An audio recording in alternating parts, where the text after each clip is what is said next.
everyone, welcome back to atong YouTube channel and welcome sa atong mga new listeners.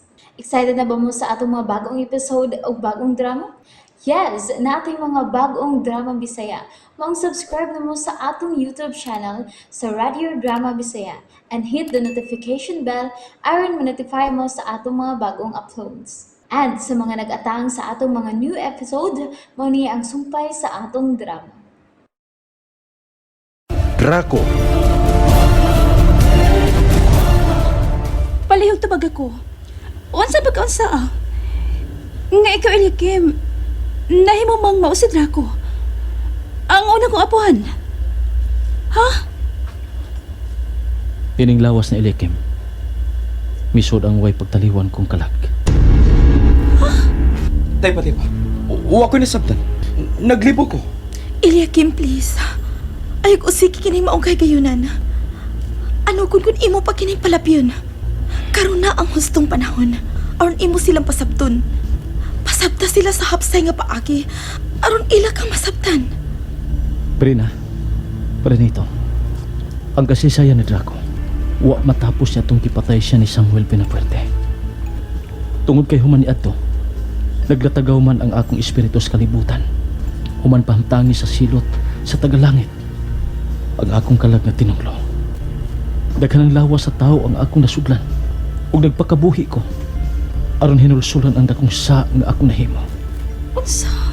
O kining lawas karon ni Eliakim, mo'y napili nga sudlan sa naglatagaw kong kalag. Ako si Draco, ang labing bangis nga tao sa kasaysayan.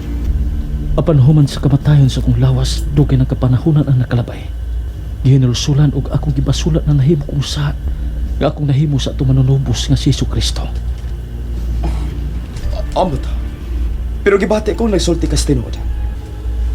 Kani ato pa ko nakabantay nimo. Nga kung manulti ka, usahay may pagka-misteryo ang buhian mo mga pong. Paminaw ka mo. Kay tagsa-tagsaon ko sa pagsulti kano din sa inyong atubangan ang mga panghitabo niya itong among panahon. Pipilan ining isigilon ko karon. Mutakdo sa naisuwat sa libro sa kasaysayan nga sinuwat ni Siriaco, ang amahan sa amahan mong si Brindo, Brina.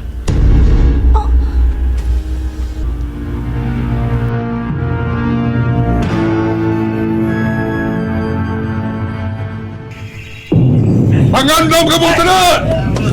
Kaya katapusan na lang katong maong lanog nga pagmuto na humanaw blasting ang nakasalipod nga dagkong batur sa baba sa langob dinirinig bukid sa latrangka. Gituyo ko nga mahinon sa duha ka grupo ang kinatabukan tang pundo. Una, mao ang mga mangugkubay o mga dinamitero. Kinsa pulos usab mga armado o mga armas nga igugubat. O kagay kaduhang grupo, mao kamo nga mao'y manalipod ka nako. Sige na! Andamagin yung mga armas! Kaya siguro kung tuwan karon sila suot sa dakong lago ubo sa pagmando nila din. Sige! Andaman ninyo!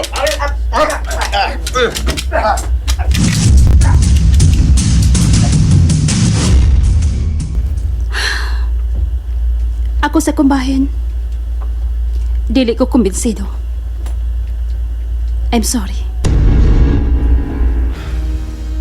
Dili ko ikaw mahimong pugson. Ug pasaylo ako. Pasaylo ako.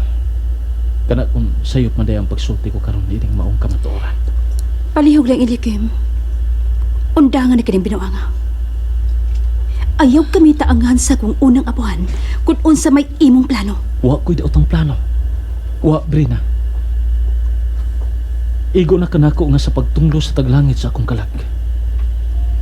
Natagan ko og labihan kataas nga panahong pagkinulsol sa akong nahimong kasalanan.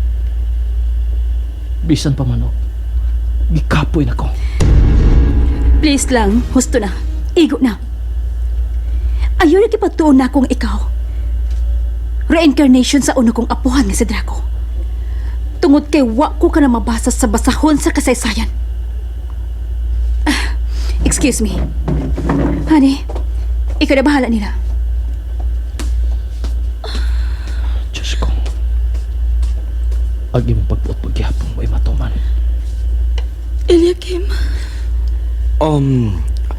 Pasensya na ka mo sa gipakitang reaksyon sa akong asawa ha, Eliakim, Judea. Naibaw ko. Dili kini sayon para niya. Naakaroon siya sa pagduha-duha. Nagkasabot ko. Nagkasabot ko kay Coronito. Today, may ipangutanan ko. O ginaot nga imo kong matubag sa husto. Sige. Padayon lang. Ang hidden treasure nga kanhi kipanag-iya sa kulto.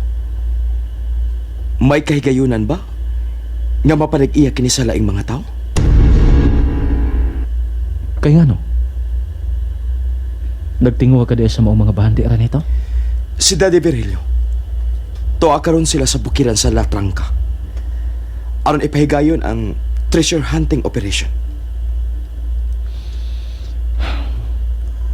Kiniray ikasulti ko nimo.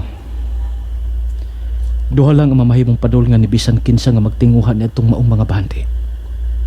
Swerte kung mulampos. Apan, di malas kung mapakyas.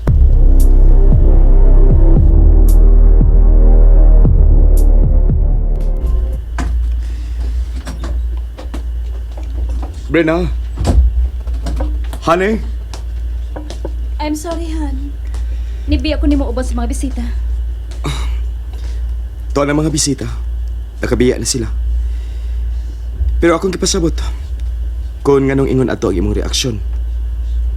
Ulay baw ko nga nakasabot na sila. Murag imposible. Pero niya, nanghitabo gyud. Nakahatag ka na ko kahaso sa nahuna. Ang gipanorte ni Eliakim. Relax lang, honey. Ayaw na hasula pang imong una. Honey, Honey, si Eliakim Kondrako. Uwa siya maghiskot og tunglo sa mga tao nga magtinguha sa mga bahandi. Sukwahi sa nahisuwat sa libro. E sa ato pa, kita, honey. Mahimong magtinguha sab sa mga bahandi. honey, ayaw. Ayaw, gyud.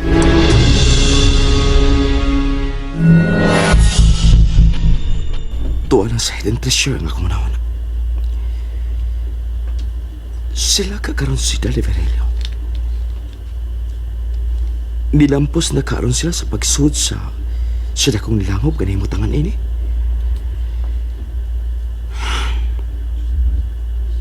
Gusto sa kong manipan sa pag-angkol at mga bahandi sa kasaysayan.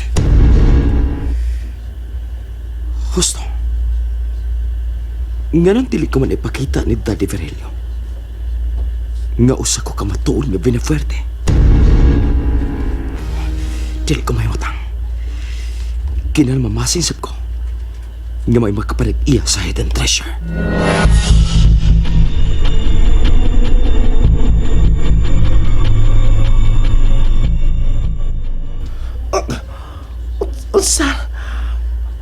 Unsalan manong mingoy ni paayo si Papa Eliakim nga nauli din is balay. Tungod kay pakyasya si ang tuyo ni Miss Brenna, Sherlan. Uy, bali. Unsalan ko'y pakyas? Dili pa karon ang higayon ang mahibaw ka.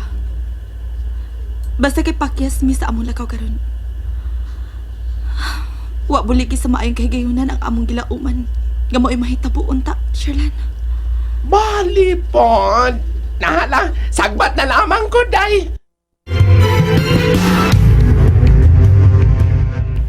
Mao ba? Tagsusi na sa biyay. O, Eliakim. Ug interesado siyang mahibaw. Ayaw lang gid una. Kay tingali pa mag abuton og kalibog sa pagkunahon ang bayot bahin sa maong kamatuoran. Mao man bitaw. Ngawa ko lang gid siya sulti. Nagmatkon bayat gid ko. Salamat kung mao ka na, Judia. Unya, unsa may sunod imong plano? Humani ato ha. Sa pagkakaroon, pasagdan dala una nga makapangunahon nag-insakto si Brina. Labing siguro, ning higayon na. Iyan ang kitimbang-timbang ang tanan. Oh, hinoon. Wa man ko nakitang sayop sa gihimo ni Brina. Gusto ka. Tungod kay dili kasarangan, dili basta-basta. Pero manghinaot ko, nga hangpon raw na niya ang giyagyag na akong kamatuoran.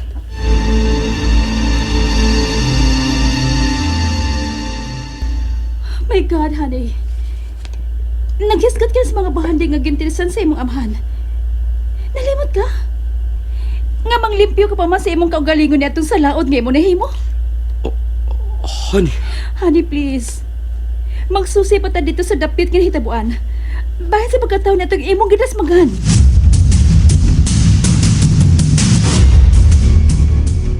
Nagilalang kog dugang simpatiya gikan sa kong kaliwat.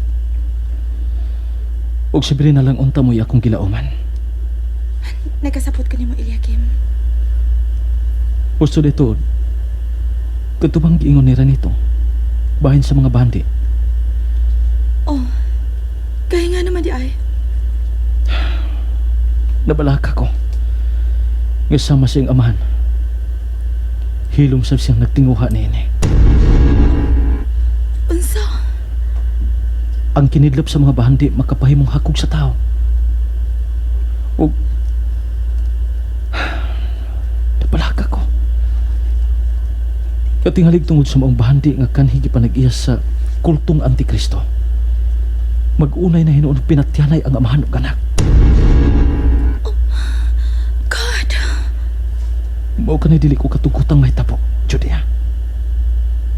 Tungod kay posible nga ikag-ul ka na ni Brina. Hinaot pa unta. Nga dili ka na mo santop sa hunahuna nila nito. Nabasa ko sa iyang hunahuna ang dakong kasibot.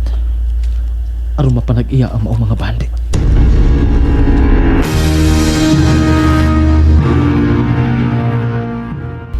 Please lang, mahangi pa ni mo. Ayaw yung tingwa nga maagpas ka ni Daddy Virgilio. gusto ko lang inaw niya. Nga matuod kong dugo og bineferte. Nahibaw kong garbo mo lang ni patigbabaw. Ayaw, anak. Palihog lang, paminawak ko. Oh, ako ang kunan. Labi ang pagkatandog sa kong garbo.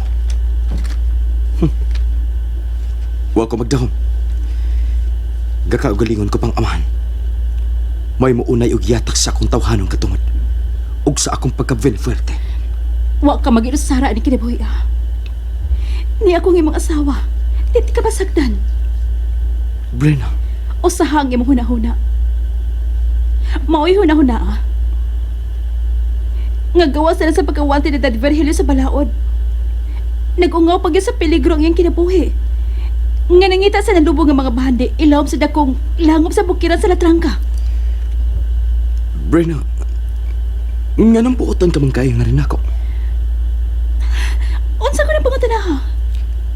Nawaw ko sa kong kaugalingon. Kani adto, gibaliwalan ta ka. Pero karon, sa atong panagtiayon, mura kog hari nga imong gialagaran.